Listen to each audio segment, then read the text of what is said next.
엘리야라는 이름의 뜻이 있죠. 나의 하나님은 여호와다라는 뜻이에요. 나의 하나님은 여호와다. 이 이름의 뜻은 엘리야 선지자가 활동하고 전하는 하나님의 말씀의 핵심을 담고 있습니다. 엘리야 선지자는 주전 9세기에 북이스라엘의 7번째 왕인 아합 때부터 그 아들 아하시아 왕 때까지 북왕국 이스라엘을 중심으로 활동을 한 선지자입니다. 이 엘리야 선지자는 바알 숭배와 거기에 빠진 왕과 또 이스라엘 언약 백성들을 책망하는 사역을 합니다. 언약 백성의 정체성을 회복하는 사명을 위해서 보냄받은 선지자였던 것이죠. 아합 왕 때는 북이스라엘이 사실 정치적으로 경제적으로 가장 부강할 때였어요. 아이러니하죠. 하나님을 버리고 바알을 섬기는데 정치적으로 안정이 되고 경제적으로 부강해집니다. 그러한 일들이 이 땅에서 일어나죠. 하지만 영적으로는 하나님 보시기에 가장 악한 때였습니다. 아합 왕과 그 왕비 이세벨은 여호와가 아니라 바알을 섬겼습니다. 그야말로 북이스라엘에서는 하나님의 말씀을 헌신짝처럼 버렸습니다. 앞서 본 것처럼 히람이라고 하는 사람은 여호수아 때 주신 말씀을 정면으로 대놓고 거부하고 여리고성을 쌓죠. 하나님의 말씀대로 어떻게 일어납니까? 성터를 쌓을 때 히람의 맏아들이 죽었어요. 아들이 죽었는데 히람은 여리고성을 계속 쌓습니다. 급기야 막내 아들까지 죽었어요. 그럼에도 불구하고 회개하지 않고 계속 쌓아요. 참 무모하고 어리석은 모습이죠. 목숨까지 걸고 하나님의 말씀에 불순종하는 것이 북왕국 이스라엘의 언약 백성들의 모습이고 그 왕과 그 왕비의 모습이었습니다. 이런 땅에 엘리야 선지자가 하나님의 말씀을 선포합니다. 엘리야 선지자는 하나님께서 자신의 입을 통해 말씀하시기 전까지는 비와 이슬이 내리지 않을 거라 선포했어요. 비와 이슬은 뭡니까? 사람의 생명을 유지하는 거예요. 농사 짓는 일에 절대적으로 필요합니다. 그 비와 이슬을 내려서 그들을 풍요롭게 하는 신이 바알이다라고 섬기는 그 땅에 하나님께서 말씀하시는 거예요. 비와 이슬을 내리지 않겠다. 우리는 구약 성경에서 이 말씀이 무슨 의미인지 압니다. 이것은 언약적인 저주예요.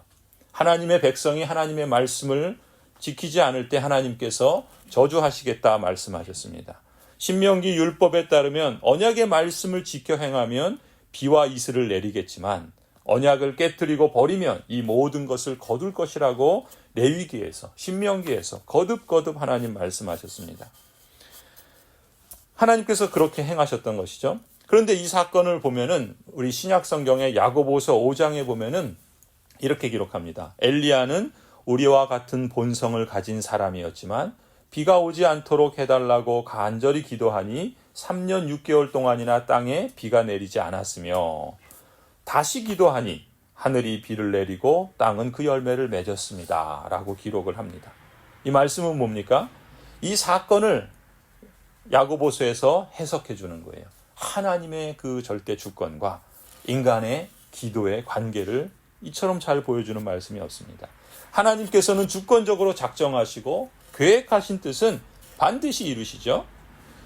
그 계획하신 뜻은 주님께서 가르쳐 주신 기도처럼 우리의 기도를 통하여 이 땅에 이루어 주시고 작정하신 뜻을 시행하시고 드러내 주신다는 것입니다. 그래서 하나님께서는 엘리야 선지자를 통해서 그 말씀하신 대로 이루시는 것을 이 어둠의 땅 북이스라엘 언약 백성들에게 보여주시는 것이죠. 바알이 아니라 나의 하나님이 여호와시다라는 것을 드러내주고 있는 것입니다.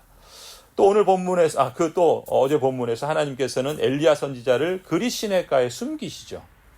그리고 거기서 까마귀를 통하여 떡과 고기를 먹여주십니다. 까마귀는 뭡니까? 부정한 짐승이에요. 시체를 먹고 썩은 것을 마구 먹어대는 그런 짐승입니다. 그런데 그런 부정한 까마귀가 엘리야 선지자에게 음식을 자기가 먹지 않고 고스란히 그것도 좋은 음식을 날라줍니다. 상식적으로 일어날 수 없는 일이 일어난 거예요. 무슨 얘기입니까? 까마귀를 통해서도 부정한 까마귀를 통해서도 하나님께서 일하시고 계시다는 거예요. 하나님의 능력은 역설적으로 어두운 시대에 더 밝게 드러나고 있는 것을 보여줍니다.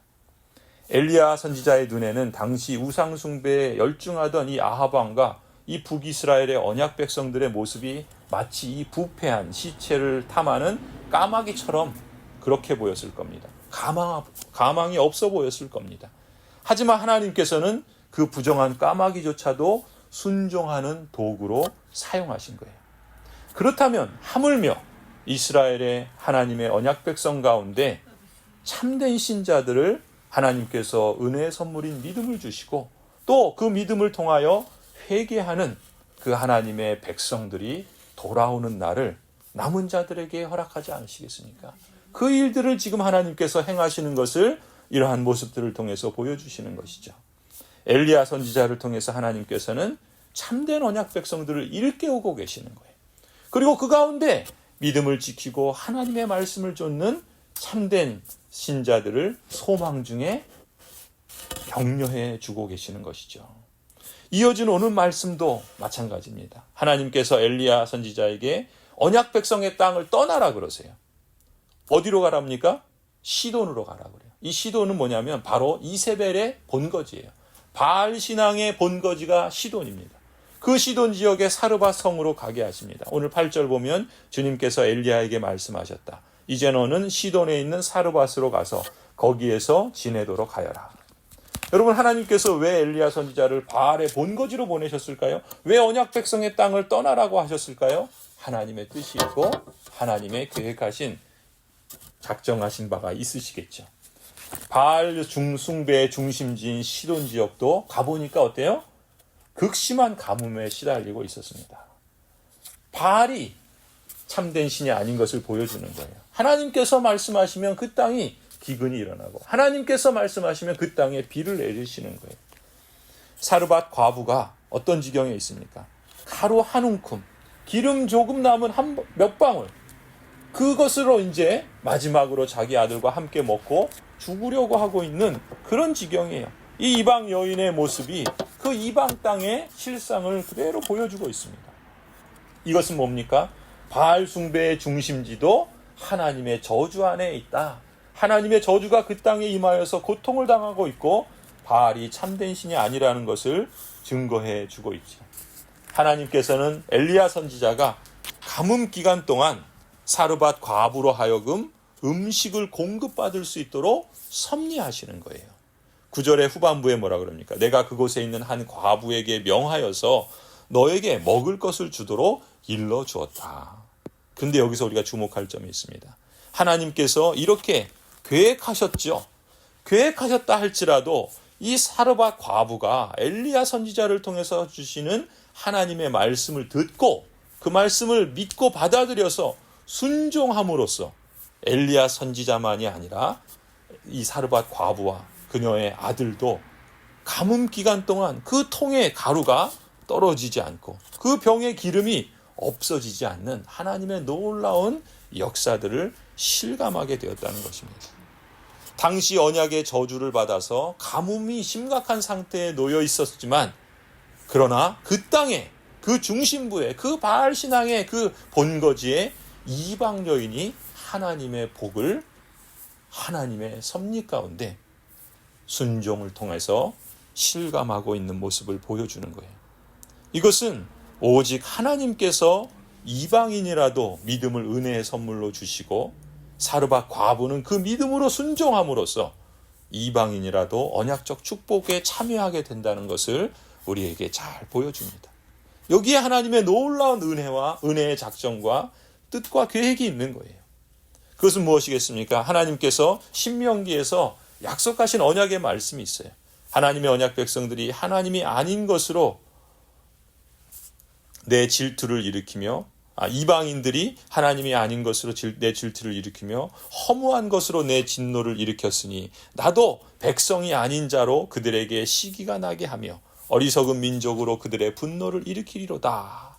그 말씀을 하셨던 것이고 사도 바울은 그 말씀을 통해서 로마서 11장에 보면은 언약 백성들이 넘어짐으로 구원이 이방인에게까지 이르러서 이스라엘로 시기하게 하셨다. 그래서 그 이스라엘 가운데 참된 신자들을 돌아오게 하시는 그러한 하나님의 역사를 말씀하고 있죠. 하나님의 놀라운 섭리입니다. 이방인들도 구원하시고 하나님의 언약 백성 가운데 참된 성도들을 하나님께서 구원하시는 그러한 역사를 보여주시는 것이죠. 또 이어지는 본문을 보면은 참 놀랍고 특이한 일이 일어나지 않습니까? 하나님께서 선지자 엘리야와 그에게 음식을 공급한 이 사르밧 과부를 보호하시는 그 은혜의 시간에 어떤 일이 벌어집니까? 그 과부의 아들이 죽게 됩니다. 이 남은 소망 하나예요. 과부에게는 더 이상 소망이 없지 않습니까? 그나마도 그 아들이 이제 소망인데 그 아들마저 죽게 된 것입니다. 이 일은 과부에게는 크나큰 정말 견딜 수 없는 슬픔과 고통을 안겨주었을 것입니다. 그러니까 이 과부가 엘리야 선지자에게 뭐라고 말해요? 원망의 말로 하소연합니다. 18절이죠. 엘리야에게 이렇게 말합니다. 하나님의 사람이신 어른께서 저와 무슨 상관이 있어서 이렇게 저에게 오셔서 저의 죄를 기억나게 하시고 제 아들을 죽게 하십니까? 이때 엘리야 선지자가 그 아이를 위해서 하나님께 간절하게 기도하죠. 20절입니다. 주님께 부르짖었다. 주 나의 하나님, 어찌하여 내가 머물고 있는 이 집의 과부에게 이렇게 재앙을 내리시어 그 아들을 죽게 하십니까? 21절, 그는 그 아들의 몸 위에 3번이나 엎드려서 몸과 몸을 맞춘 다음 주님께 또 부르짖었다. 주 나의 하나님, 제발 이 아이의 호흡이 되돌아오게 하여 주십시오. 하나님께서 그 부르짖는 기도를 들으시죠. 22절, 주님께서 엘리야가 부르짖는 소리를 들으시고 그 아이의 호흡을 되돌아오게 하여 주셔서 그 아이가 살아났다.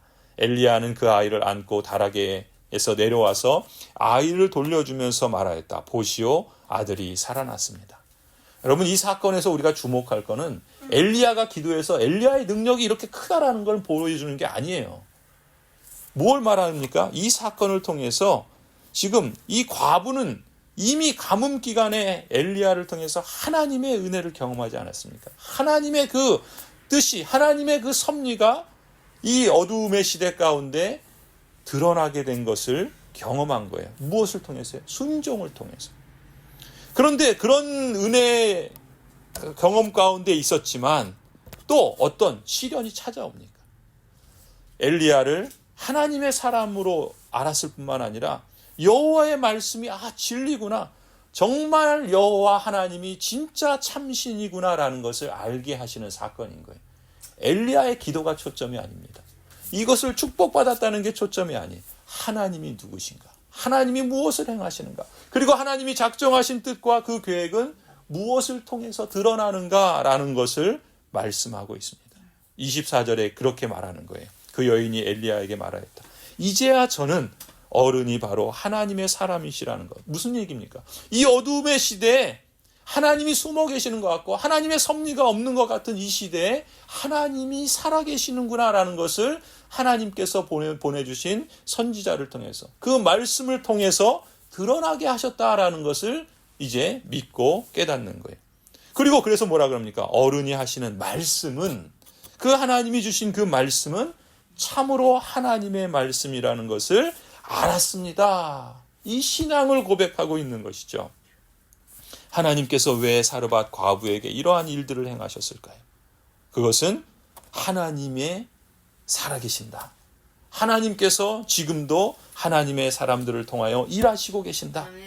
그 선지자가 전하는 그 말씀, 하나님의 말씀을 믿고 순종하며 그 하나님의 뜻이 드러나도록 기도할 때 그 부르짖음의 일이 하나님의 그 뜻을 드러냄으로써 하나님의 역사를 실감하는 큰 복을 경험하게 된다는 것을 배우게 하시려는 것이죠. 하나님께서 이방인이라 할지라도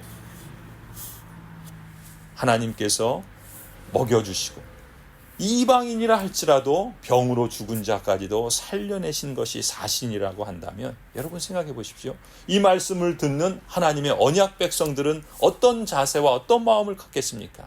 하물며 하나님의 언약 백성이 그 죄에서 돌이켜서 회개하며 하나님께 구할 때 하나님께서 그 땅을 고치시지 않겠는가? 하나님께서 그것을 회복시켜 주시지 않겠는가? 언약 백성들을 향하여 촉구하시는 것이죠.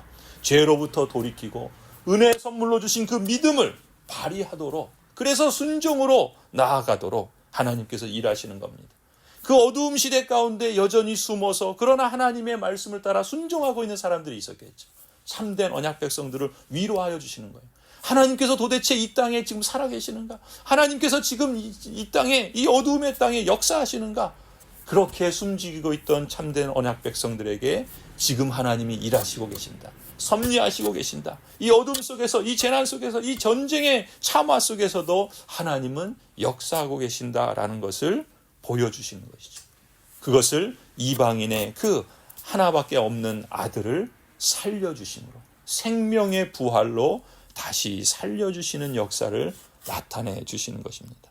성도 여러분, 지금 우리는 어떤 시대를 살아갑니까? 하나님의 섭리가 의심되는 시대를 살아가고 있어요. 하나님이 살아계시다면 왜 이런 일이 벌어지는가? 하나님께서 살아계신다면 왜 신자에게까지 이런 고통과 아픔이 일어나는가? 하나님의 섭리가 의심되는 시대에 하나님은 여전히 섭리하신다는 것을 이미 수천 년 전 엘리야 시대에, 그 아합의 그 어두움의 시대에 하나님께서 보여주고 계시는 거예요. 지금도 하나님은 여전히 섭리하시는 하나님이신 줄을 믿습니다. 언약 백성들을 믿음으로 일깨워서 회개를 촉구하시는 그 하나님을 바라보시기 바랍니다. 참된 신자로서 우리의 믿음을 지켜주시고, 또 우리가 이 어두움의 시대 가운데 하나님의 말씀을 정말 하나님의 주님의 말씀이라는 것을 알 뿐만 아니라 그 말씀을 받아들이고 믿고 신뢰하며 순종의 삶으로 우리가 하나님과 동행한다면 하나님은 이 어두움의 시대 가운데 오히려 더 밝게 하나님의 역사하심을 드러내 주실 줄 믿습니다. 이방인도 구원하시는 하나님, 그 은혜 역사가 오늘 우리에게까지 임한 것 아니겠습니까?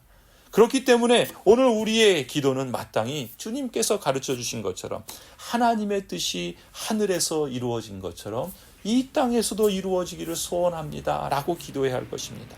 그래서 우리의 기도가 하나님의 뜻에 합당한 기도가 되기를, 하나님의 뜻을 구하는 기도를 해야 할 줄로 믿습니다. 그래서 우리의 기도가 응답이 된다면 하나님께서 작정하신 그 뜻이 이 땅에 드러났구나라는 사실로 인해서 하나님을 찬송하고 경배해야 할 것입니다. 혹 우리의 기도가 우리의 기도대로 응답되지 않았을 때는 하나님의 뜻이 그것이 아니구나, 그렇다면 하나님의 뜻은 무엇인가, 그것을 찾고 구해야 하겠죠. 하나님께서 내 기도에 응답하시지 않았으니까 하나님은 살아계시지 않는다고 원망하고 탓할 것이 아니라 하나님께서 혹 나의 죄를 알게 하시는 것이 아닌가, 하나님께서 하나님의 뜻이 무엇인지를 우리가 더욱더 주의 말씀을 배우고 듣고 찾도록 일하시는 것이 아닌가. 그래서 우리의 기도가 하나님과의 교제 가운데 변화되어질 때 우리의 삶이 변화되어질 것이고, 그렇게 하나님의 뜻은 우리의 기도와 삶의 여정 속에서 드러나게 하실 줄로 믿습니다. 그러면 하나님을 우리는 또한 경외하며 여전히 그러한 삶의 여정 속에서 그리스도의 재림의 날까지 우리를 이르도록 하실 줄 믿습니다. 성도 여러분, 하나님은 지금도 섭리하고 계십니다. 하나님은 지금도 우리의 하나님이시요 나의 하나님이 곧 여호와 하나님이신 줄을 믿습니다. 이 믿음의 여정 속에 하나님께서 때마다 일마다 여러분에게 참된 평강의 복으로 함께해 주시기를 간절히 축원합니다.